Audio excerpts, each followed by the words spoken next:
Hi, and welcome to our channel, Jim and Ruby Hike. I'm Jim, trail name Jukebox, and this is Ruby, trail name Ruby Doo. In February of 2022, I attempted to hike the Appalachian Trail, starting in Springer, doing a no-bow, and had never backpacked before. Was basically a day hiker with Ruby, and we started out at Springer, and within the first couple of hours, I realized that Ruby wasn't going to be able to take the trip at all. She was just not doing well, even just going up to Springer and back down to the parking lot. So I had to say goodbye to her, and that was kind of tough. So I started packing on my own, and 90-some days later, I found myself 759 miles up the Appalachian Trail with a injured back and knees that were holding up okay, but I had taken a fall. I guess it was right after Roan Mountain, and the ponies and everything, and it was just a wet day, and I was hiking with somebody who was faster than I was, and I wasn't paying attention on a large boulder that was angled. I slipped and wound flat on my back. Didn't think much of it, but as the days and weeks went on, moving forward, I could do less and less miles instead of increasing as I had my trail legs. So I got off trail and went home for 5 weeks to recuperate, and realized that I would miss the window for Katahdin. So I decided to jump up to Katahdin and finish Sobo, southbound. And coming down Katahdin, I was very excited, and bouncing down and injured my knees again, and made it about 36 miles into the 100-mile wilderness, and was standing right at a lake. There was a little parking lot in the middle of nowhere, and by chance somebody had come along, and I was able to get a ride and get off trail a second time. So after that, I decided that it probably wasn't going to be a thru hike, and hung up my gear for the year. Fast forward to now, I have decided to announce that I am making a second attempt at the Appalachian Trail, starting in November of 2024, this November. A little bit about the trail. It's roughly 2,200 miles long. When I attempted it in 2022, it was 2,197.4, 0.3, something like that.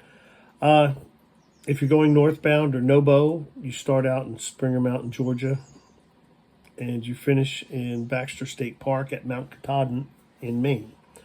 If you're going southbound, you start in Maine and go south. And then they also have flip-floppers who will start halfway sometimes, or near their home, say in Damascus, go north to Katahdin, and then flip back down to where they started and go south to finish. A lot of different ways. The general rule is to be considered a thru hiker, you have to finish the trail in 1 calendar year. It's the world's longest footpath only. No bikes, no stock animals. Every year, about 3,000 or 4,000 people attempt it to thru hike the trail, and about 25% actually finish. So it's not an easy trail at all. It was conceived, I believe, in 1921 and completed in 1937. A gentleman named Benton Mackay. So when you're on the trail, you follow white blazes, and they are just white stripes on the painted on the trees. And the idea being that when you pass one, you can see the next blaze in front of you, so you don't get lost. These will come in handy for me. The trail's very well worn. You can just follow it. It's because it's been around almost 100 years. But when there's snow on the ground or a lot of leaves, and in some places it's with the reroutes or the sometimes those blazes, you have to have them around. You have to see them or you're going to get lost. But there's also an app called Far Out that's a map, and it also has all the information of the towns around you and things like that. They have shelters every 7 to 12, maybe 15 miles apart.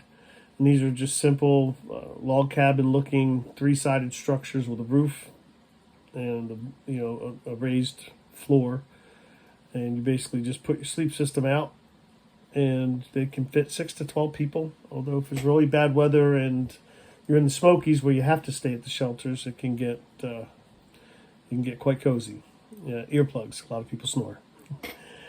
But at the shelters, they have privies. The privies are basically an outhouse. And some have doors, some don't.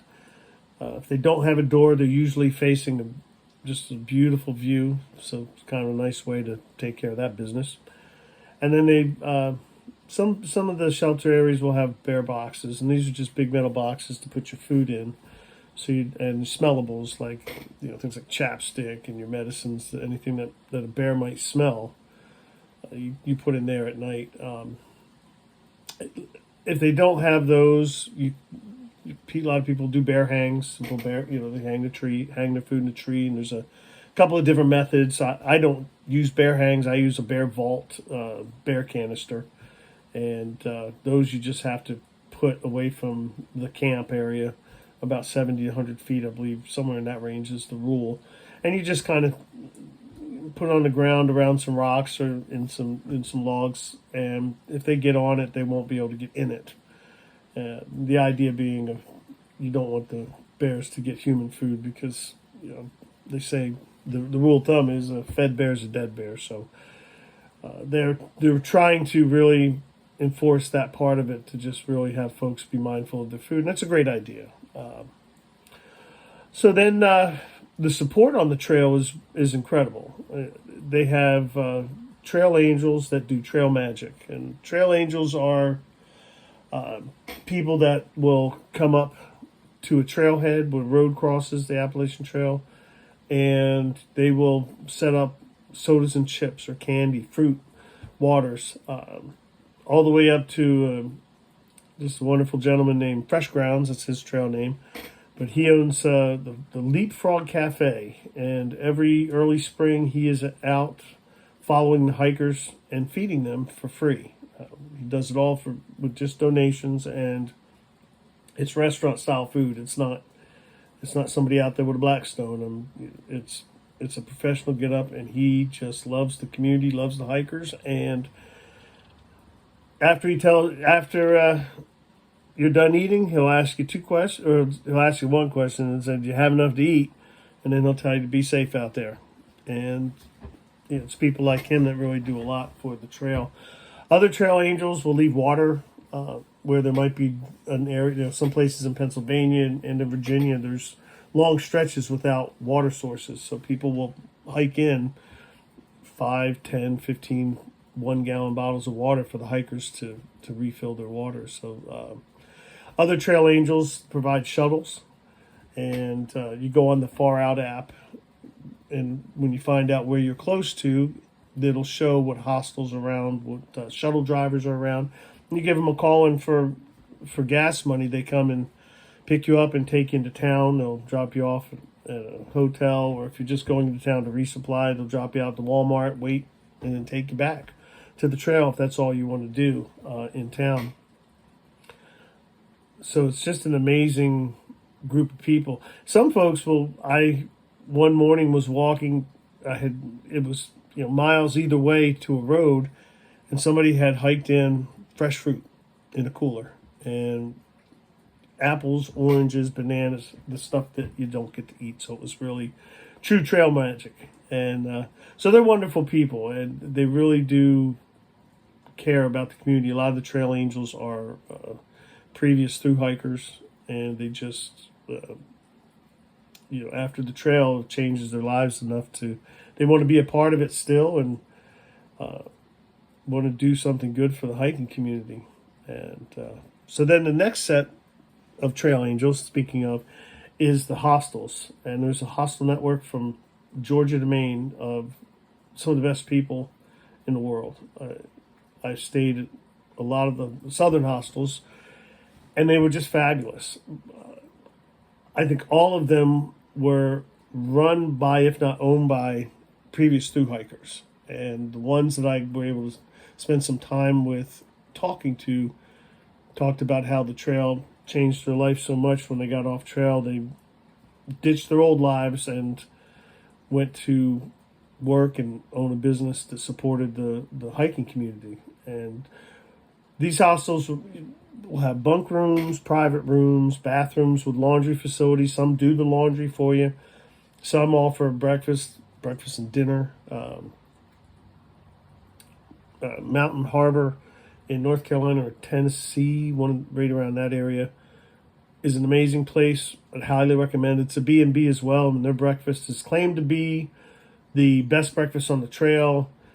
My personal favorite breakfast on the trail, though, is at the Quarterway Inn. Miss Tina does everything all on her own in the middle of, it's a beautiful old country farmhouse, and again, bunk rooms and showers and a sycamore tree to die for that you can just set up little hammocks and sit and swing the afternoon away while you're resting and recuperating.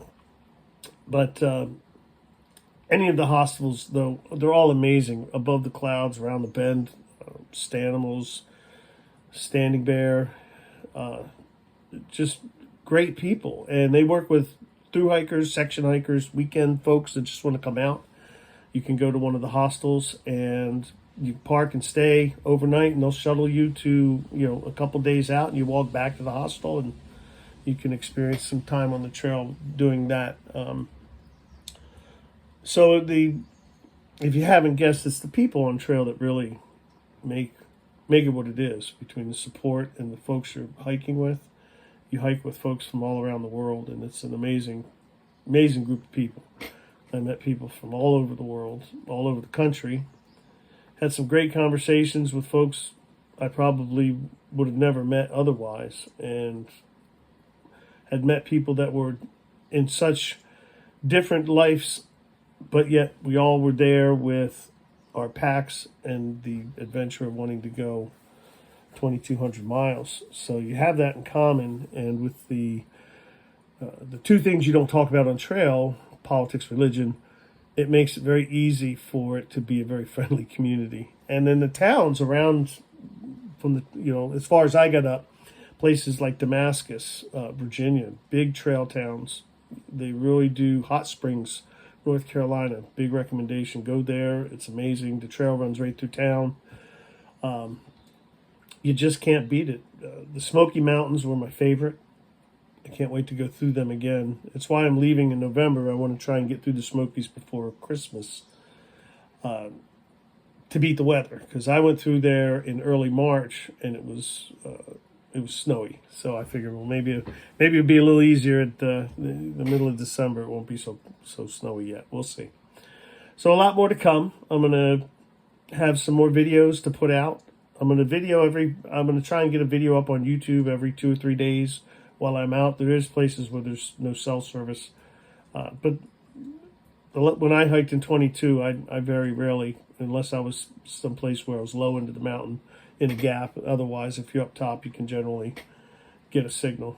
So I'll put some videos out as I'm going along, hopefully the whole way, if I'm blessed enough to do it. I've been training with exercising, treadmill with the pack on, just doing what I have to do to better my chances. And so I'll get a gear video out, which is what most folks on YouTube do. And if I think of anything else before I leave, maybe I'll get one more out after that. But then come November, right after the weekend after the vote, I will be getting on trail. So I hope you all will subscribe and like the videos and come along with me, and we'll see you out there.